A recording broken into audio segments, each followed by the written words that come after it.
கோவை மாவட்டம் வால்பாறையில் கனமழை பெய்து வருகிறது. கேரளாவில் பெய்து வரும் தென்மேற்கு பருவமழை காரணமாக கோவையிலும் கடந்த 2 நாட்களாக கனமழை பெய்து வருகிறது. இதனால் மாணவர்கள் பள்ளி கல்லூரிகளுக்கு சிரமத்துடன் சென்று வந்தனர்.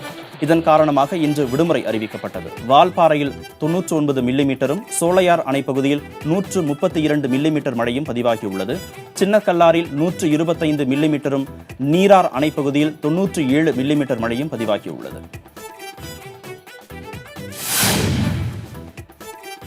கோவை மாவட்டம் பவானி ஆற்றங்கரைக்கு யானைகள் கூட்டம் கூட்டமாக வரத் தொடங்கியுள்ளன. வனத்தில் தண்ணீர் பற்றாக்குறை ஏற்பட்டதன் காரணமாக காட்டு யானைகள் ஆற்றை நோக்கி வருவதாக வனத்துறையினர் தெரிவித்தனர். வனத்தை ஒட்டியுள்ள பகுதிகளில் செயற்கை தண்ணீர் தொட்டிகள் அமைக்கப்பட்டு அதில் நீர் நிரப்பி வைத்திருந்தாலும் ஆற்றை நோக்கியே யானைகள் வருவதாக வனத்துறையினர் தெரிவித்தனர். அதனால் யானைகளின் நடமாட்டத்தை வனத்துறையினர் தொடர்ந்து கண்காணித்து வருகின்றனர். நெல்லை மாவட்டம் வள்ளியூர் அருகே குண்டும் குழியுமாக உள்ள சித்தூர் சாலையை செப்பனிட பொதுமக்கள் கோரிக்கை விடுத்தனர்.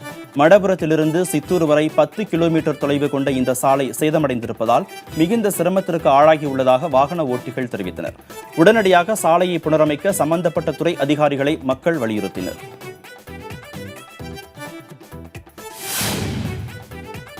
புதுச்சேரியில் ஆன்லைன் மூலம் இரத்த தானம் செய்வோர் குறித்த விவரங்கள் பதிவு செய்யும் திட்டம் தொடங்கியுள்ளது. ஜிப்மர் மருத்துவமனை நிர்வாகம் இரத்த தானம் தொடர்பான பரிவர்த்தனைகளை ஆன்லைன் மூலம் மேற்கொள்ள முடிவு செய்திருக்கிறது. அதன்படி ஜிப்மர் மருத்துவமனையில் இரத்த தானம், இரத்த வங்கி சேவை, இரத்த தானம் செய்வோர் குறித்த முழு விவரங்கள், கிடைக்கும் இரத்த மாதிரிகள் தொடர்பான அனைத்தும் தொகுப்பாக ஆன்லைன் மூலம் பதிவு செய்யப்பட்டன.